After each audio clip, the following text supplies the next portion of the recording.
No. What's happening? Do you know? Business first.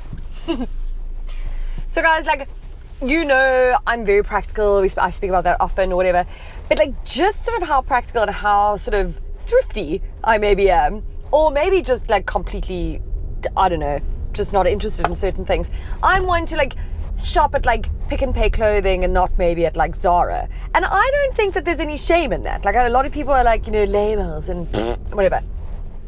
Maybe if I had more money, I would shop at such places. Turn it inside out, yeah. 200 in ecstasy, so don't stop me now. But all in all, I'm all about value for money and practicality and da-da-da-da.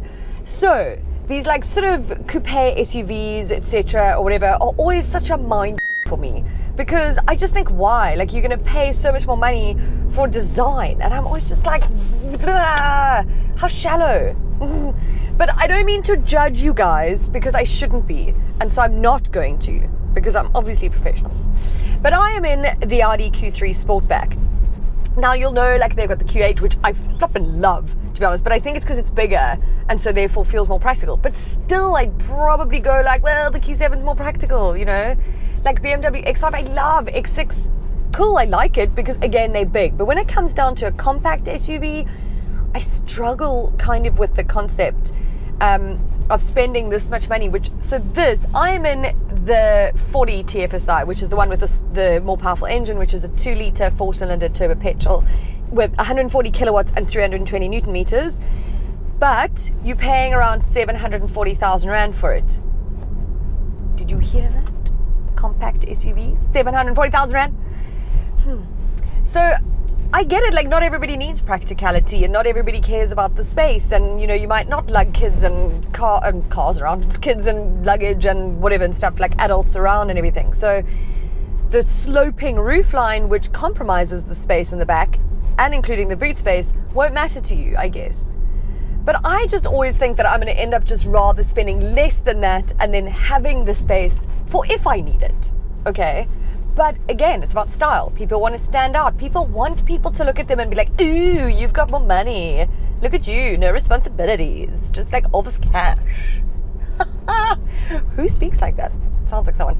Anyway, so look, this car, like, you can get the 1.4 litre engine, which obviously then will be a little bit cheaper. Still more expensive, I think, than the standard Q3. But here's the thing. This is what you want it to be, because a Q3 for me is like one of the best premium compact SUVs on the market. I love it so much. And it's probably always one of my top choices when I look at its rivals. And it probably, do you know what, even when it comes to this coupe, I'd probably also go this instead of like an X2. What are you doing? Drive! Okay, so now, again, use your indicators. If you're looking for a parking, use your indicator that I know. Jesus! Back to the Q3. Like Lady Godiva! Its rivals being like a Lexus UX, maybe a Range Rover Evoque, BMW X2, Mercedes-Benz GLA. This would be my pick. Hands down. Actually, it would 100% be my pick. Oh, okay, now we've pulled over. Oh, well played, tool bag. They can't hear me, don't worry. They'll just see this on the video if they watch it.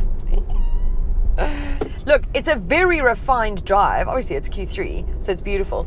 But if you think that because it looks sporty, it's going to be a sporty drive, ooh, but you're going to be mistaken, because it's not. It's not particularly dynamic or particularly engaging. It's just like a nice drive. It's like a nice, you know, all-arounder sort of thing with a cool look. 200 degrees, that's why they call me Mr. Fahrenheit. The speed of light. Supersonic man out of you. Oh my gosh, sorry. Fuel consumption is claimed at 8.3 litres per 100 Ks.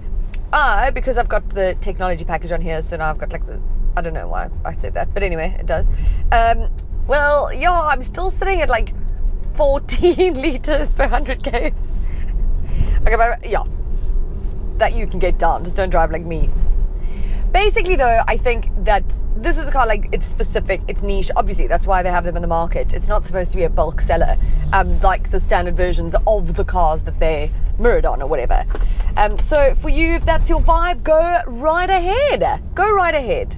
I mean, I'll still judge you, but that is my prerogative, isn't it?